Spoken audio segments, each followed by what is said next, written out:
When it comes to making people smile, Andra Ebert says all it takes is her small 4 hooved companions.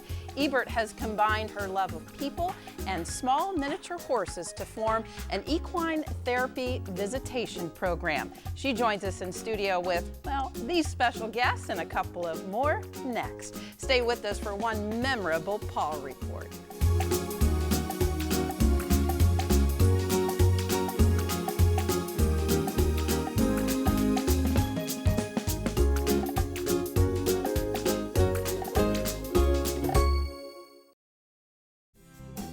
Production of the Paw Report is brought to you by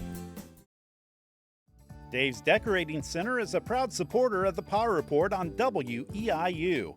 Dave's Decorating Center features the Mohawk Smart Strand Silk Forever Clean Carpet. Dave's Decorating Center, authorized Mohawk Color Center in Charleston. Okaw Vet Clinic in Tuscola and Dr. Sally Foote remind you to properly take care of your pets and are happy to help support the Paw Report on WEIU. Okaw Vet Clinic located at 140 West Sale Street in downtown Tuscola. More information available at okawvetclinic.com. Well, I definitely think this is a first for the Paw Report. We have some very special guests in studio with us today.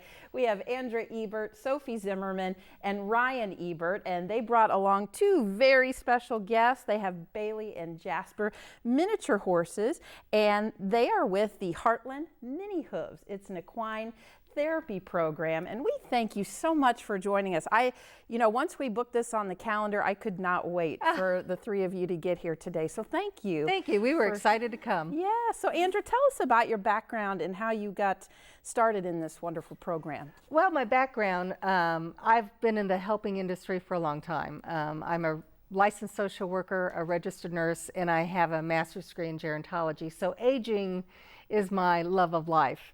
And as far as the horses, about 13, 14 years ago, my daughter began riding, and because I did not grow up with horses. And so I started to learn about horses, became very acquainted with them, taking care of them. And she and I actually opened a barn together that she still runs. But I decided when I retired, I was going to have a retirement project. I had read about using mini horses as a therapy in long-term care facilities. And so I talked to my husband and he gave me the green light. And so I went and visited a program and spent several days. And I actually showed Bailey. They were doing visits and I went with them on a visit, and Bailey was one of the horses they took. They had 6, but they took Bailey because I was interested in her. And so went on the visits, had a blast, and decided this is something I wanted to do. And so came back with 2 of them, both of them from Kansas City. Bailey actually is a purebred. She is one that is triple papered, and Jasper is also papered because they're both American miniature horses. Well, why miniature horses? Tell me about Bailey and Jasper. Well, why these 2? I think they're unique in a long-term care facility for a number of reasons. One, I think they are at a level where their eyes, so I keep their bangs cut. They're on eye level with residents, and I think they really enjoy that. We also do schools, we do Alzheimer's units, we do special needs groups. So I think because of their size, they're unique, they're special. Most people have not touched a big horse. They're rather scary when they're large horses. But these guys, they can touch, they can rub on, and that's how they're trained. They're trained to allow people to waller on them, basically.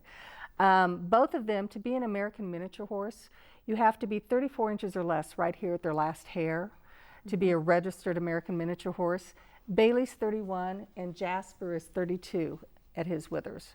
And they're just 1 and 3 years old. Yeah, she's 1 and he's 3, but they are fully grown. They will not get any taller or bigger than they are now. They're done growing. How do they get along well with each other?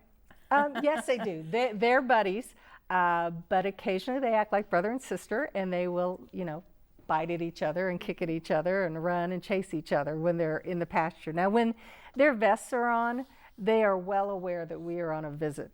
And so their behavior is what you're observing right now. But when that vest comes off, they're a natural horse. They're like little dogs. Oh yeah, they run, they jump, they do all sorts of things. Let's talk about the training. I mean, you just don't get a miniature horse and expect that they're going to be therapy horses. Take me through that process when you got them and what you had to do and all the time and energy and effort. And I know Ryan and Sophie help with that too. Absolutely. Horses by nature are a prey animal, so that means other animals try to eat them, whether it's coyotes, wolves, pack, those kind of animals try to eat them. So as a result, they are very skittish. So our job as trainers is to make them comfortable and safe, to feel safe with us. As long as we have this rope, as Ryan and Sophie do, that they know that they're safe because their trainer is with them and going to keep them safe. To train a horse like this, you start out when they're very young and you start handling them and like putting the halter on and putting the lead rope on and walking with them. At our farm where they live, we actually have wheelchair, we have walker, we have things we use to simulate like an oxygen concentrator, those kinds of things. And that's one of the things Sophie and Ryan both do is they practice with them. You know, we have someone sit in the chair so they'll walk up to a wheelchair because it's rather scary for them. Everything is scary for a horse. Well, and two, you know, if somebody's in a wheelchair or a bed, naturally they want to go, as I did when I first saw them, they go for the face. Absolutely. And that can, you know, that can be This is how everybody goes for the first time. So one of our jobs as a trainer and a helper, therapy is really two parts. One part is the animal itself, and the other part is the person handling the animal, to know how to interact with the resident, to know how to protect your horse and protect your animal. Because most people do this, so you have to watch for eye injuries.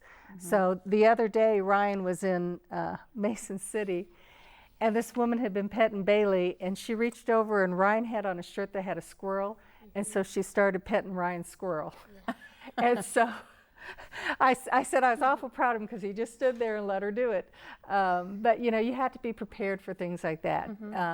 As volunteers, they have to know how to deal with a resident that maybe can't verbally communicate.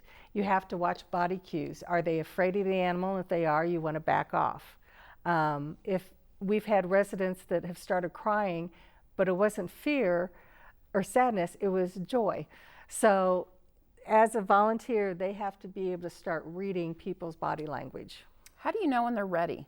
How did you know when Bailey and Jasper were ready to be, you know, when they acclimated? could stand still, just like this, and when they were very comfortable walking up at the farm during training, that's when you know they're ready to go.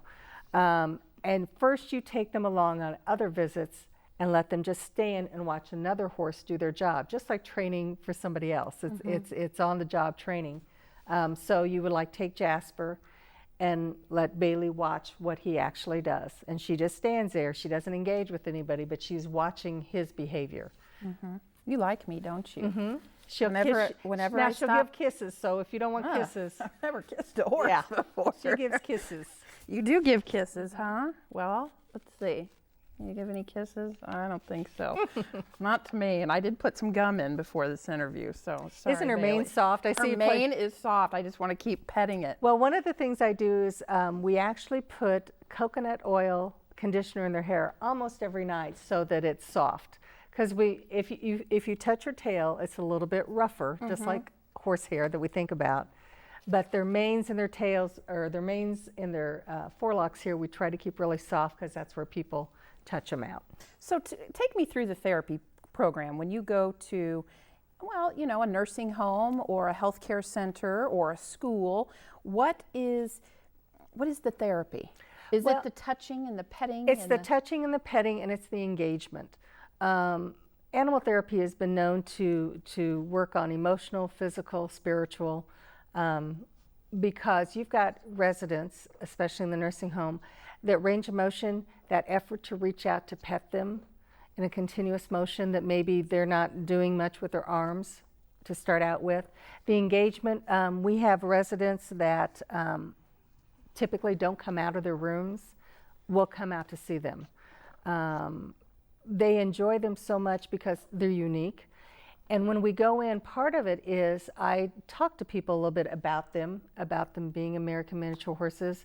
I tell them about how in the 1800s they actually used these guys as workhorses. They used them in the coal mines. They would put them down under the ground because of their height. They would hook the coal cars to them, and then they would carry them out to the surface. And so they were actually work animals for a long time. Now, most people will use them as carting animals. They put a cart behind them and they'll drive them. You know, they're standing so eloquently, but there is a science to why they're standing this way. Is that right? There is. And both Ryan and Sophie get to do that. We practice literally walking and stopping. So they will stand just like this. So they will stand quietly. We go into stores, like, you know, we've been into Rural King, we've been into Lowe's, we've been into Farm and Home, where we actually take them in, and I'll have one in one hand and my cart in the other hand. So you try to desensitize them to anything they might encounter.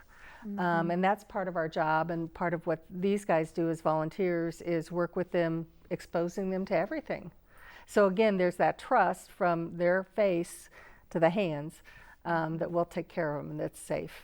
What gives you the most joy about these two? Oh man. Is it the animal themselves? Is it the joy that it brings to you, or is it? My husband would tell you the animal themselves, but it's just watching the faces of people when you go in and seeing the reaction and the smiles.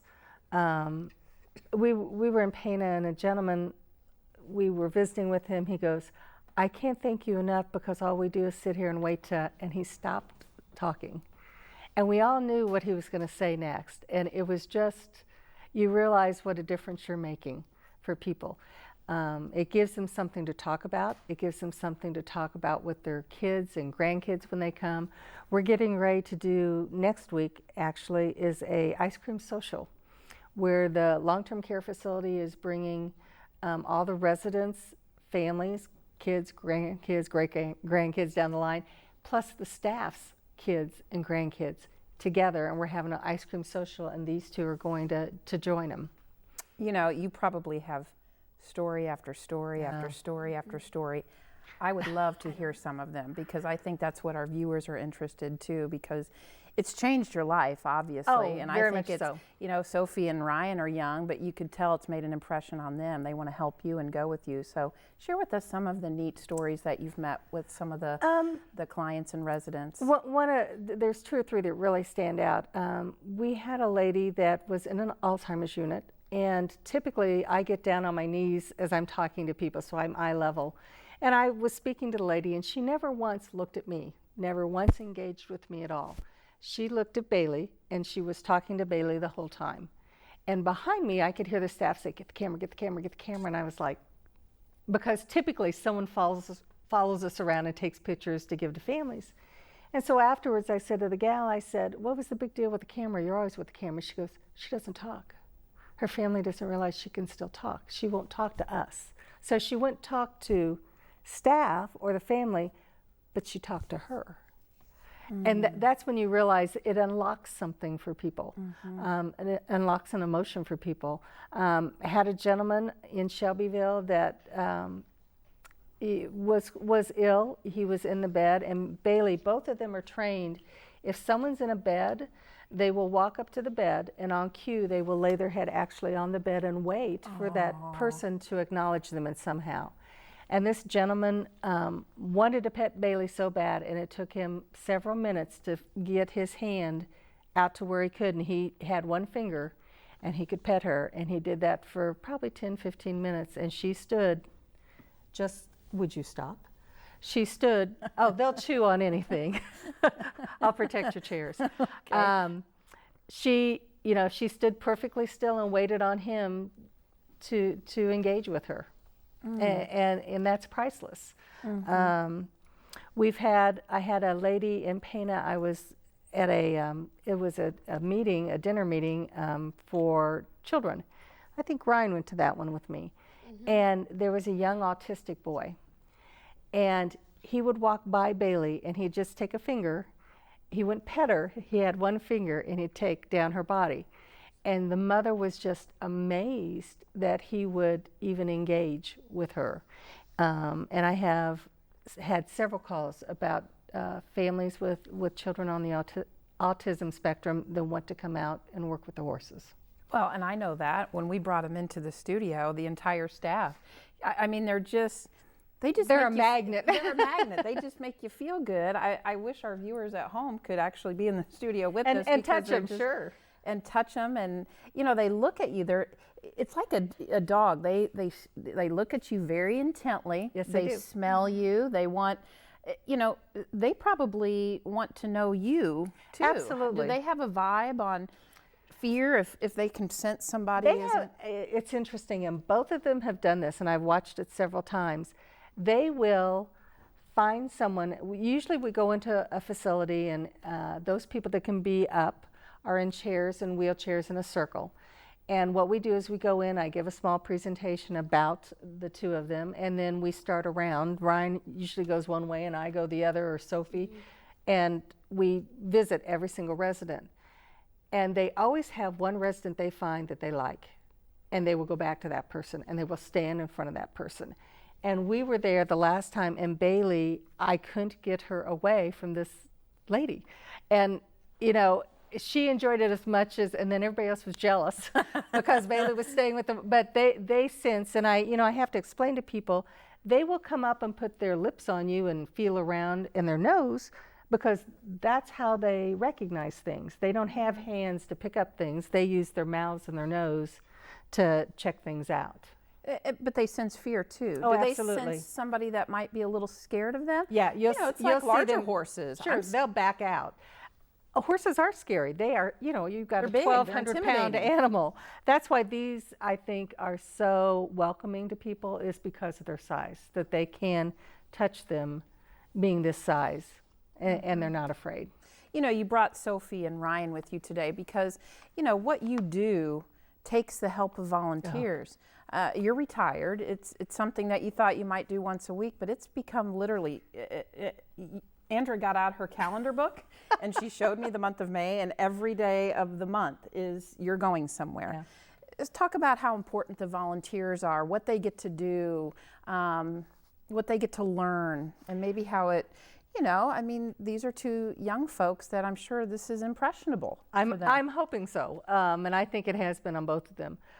There is no way I could do this, or any organization could do this, without volunteers. First of all, you have to have the same number of volunteers as you have horses.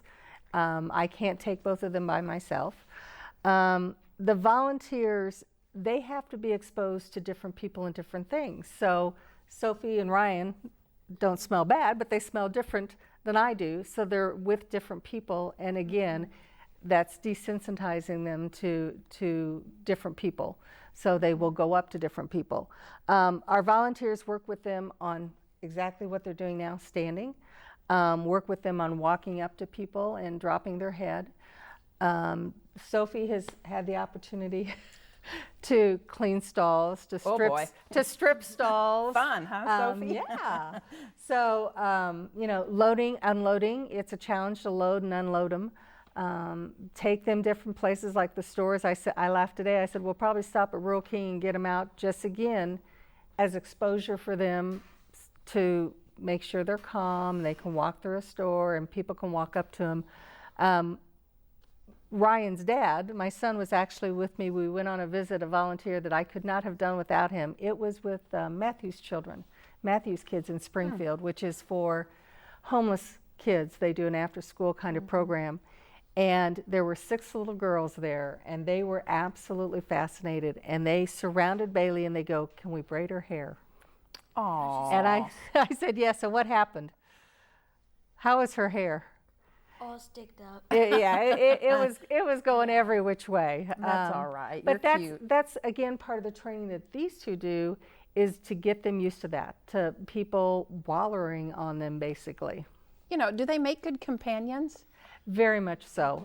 Some people can, actually, they do have them in their house, like dogs. You can train them to go knock on a door, to go out to use the grass. They will lay down to go to sleep. So you can actually have them in the house. What's the farm like at the Ebert house? I picture Bailey and Jasper in a big palace, or sleeping in your big king-size bed. Pretty much. Because they're pretty spoiled. They're very spoiled. But they're not spoiled how people think. People think we give them lots of treats and all, and we actually don't. They have the stall in our shop. As I said, it's heated in the winter and cooled in the summer. And then they have a big pasture area that we let them out into. They also eat grass at our farm, and Sophie can tell you, they eat crop circles because we actually stake them out like a dog, probably the only livestock you can stake out. But we have a stake in the ground, and then they have a 20-yard lead, and we put them on so they eat a perfect circle, and then my husband moves the lead. So we're not mowing a whole lot right now. It may sound weird, and I'm sure I know the answer to this, but you can't ride these two. Oh, yes, you can. You can ride a miniature horse, a small child, but we don't these two because they have a specific job. Ryan's sister is 5, and she just doesn't understand why Grandma won't let her ride Bailey. But yeah, you can buy saddles and actually ride these guys. How did and I probably should have asked this earlier in the interview. Sure. How did they become so small? You know, because I did a story on a Clydesdale farm, and those are like 6,000-pound dogs coming your way. Were they bred years ago? Years ago, in the 1700s, and for some reason Spain seemed to have started it. I think someone was just looking for a novelty and found the 2 smallest horses they could and bred them down. There's actually smaller horses, and they're called dwarf miniature horses. How big are they? About this big. But like anything, a lot of times when you start genetically modifying something, they have health issues. These guys, one of the reasons they are fantastic for therapy and for service animals is they live to be 30 to 35 years old.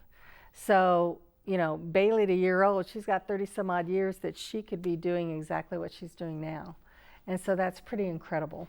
Do you anticipate getting any more to add to Bailey and Jasper? I would like to. Let's see, we need to talk to your husband. We've got to have that marital conversation, don't we? But yes, I would like to. Just because it's nice to rotate them in case, you know, one's off or whatever, and they can be off. One day, Jasper had hurt his leg, so he couldn't go. So it's nice to have, you know, an extra. I would like to start training them so other programs could start. I think this is a wonderful program, and I've had people contact me asking if I'd help start their program, and obviously I would. I'm working with a group right now. We're trying to get a national organization because there's not one specific national organization that would cover therapy horses, and we're trying to develop that right now so that everyone will be held to the same standard. I was just going to say, as we wrap up here, we've got a couple of minutes. The future for you, and again, if you could say one thing to our viewers, just to help them understand how important this program is to a community, or could be to a community, what would you tell them? It opens hearts. It opens hearts of everyone they come in contact with and brings smiles to their faces. I have yet to find a person that didn't smile when they walked in the door. Like I said, I was anxiously watching the clock, and I walked outside and I saw you have quite the elaborate setup that you bring them to different locations. And you just said it. When I walked out the doors to our station and I saw the truck and I saw them, I just lit up. And again, I watched my coworkers when we brought them in, and they all were just taking pictures. They were smiling, and I think that sums it up. It does. Well, thank you so much for joining us today. Ryan wanted to say, did you want to say something, Ryan?